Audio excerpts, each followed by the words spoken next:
Martin Luther King Jr., Steve Jobs, Sri Narendra Modi. What did you find common in these three famous personalities? It's their power of speech. Hello, guys. I'm Vansh Waghela from Pyramid Certifications, and today's topic is communication skills.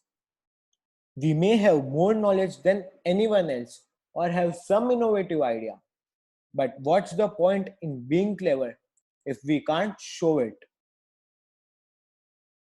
Today, we will talk about verbal and non-verbal communication, the importance of listening, eye contact, and how to overcome our barriers. Are you ready, guys? So let's get this started now. There are two types of communication: verbal communication and non-verbal communication. Verbal communication is spoken communication, which includes speaking and writing, whereas non-verbal communication consists of eye contact, body posture, gait, gestures, and facial expressions.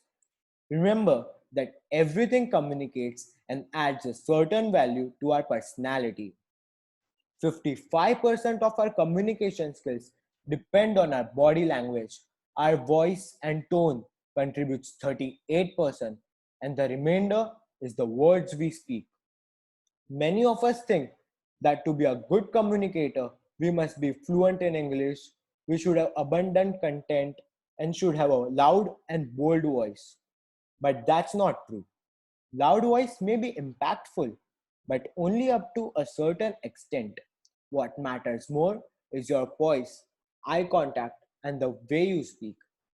English is just a language, whereas communication is an art which can be cultivated in all of us through practice. For this to happen, what we need to do is to step out of our comfort zone, overcome our fear, go and meet new people, speak to them, know their opinions. We need to know different kinds of people to be able to strike a meaningful conversation because different people have to be tackled differently. To be able to convince anyone and become a great speaker, one must be a great listener. Listening is of paramount importance to be a good communicator. When you listen to the person, you understand their perspective of the topic. If you have many things to say to a group of colleagues or friends or anyone else, first listen to what talk is going on. Will your topic be a proper thing to say at that moment? So always listen first and then react. And this listening should be how? The answer is in the word listen itself. It should be silent. So listen silently. For example, if you are a salesman and you know that your product is the best, but someone comes to you and tells you that your product is useless, it is a waste. In this case, if you also fight with the person saying that he is wrong, then this becomes a never ending argument with a loss for you.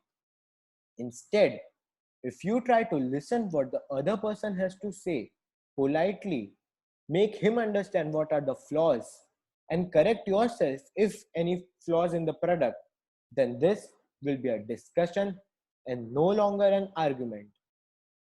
What comes next is eye contact. This is also very important because the people or the audience you are speaking with should feel like you are talking to them and they should be able to participate.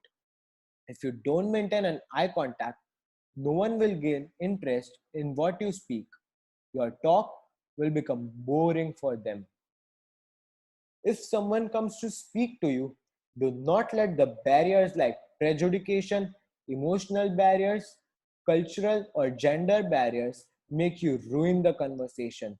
Overcome these barriers because they will only ruin the conversation. Do not judge the person on the basis of his attire or status. If you do not agree with them, then put yourself in their position first and try to empathize. Do not try to dominate the conversation by bombarding questions or increasing loudness of your voice so that people listen to you. If you have something genuine and meaningful to say, people will definitely listen to you. And lastly, and most importantly, always have a learning attitude. Never hesitate to learn new things. Never think that you know everything and ignore what someone is telling you. For example, if our father tells us to not do what we are planning to, then we should give a thought to it because what we think is good for us may actually not be good for us at all and may become a failure. So, friends, these were few tips and techniques we gave to improve your communication skills. For more of these, contact us, Pyramid Certifications, so that we can help you and your team become more productive. Thank you.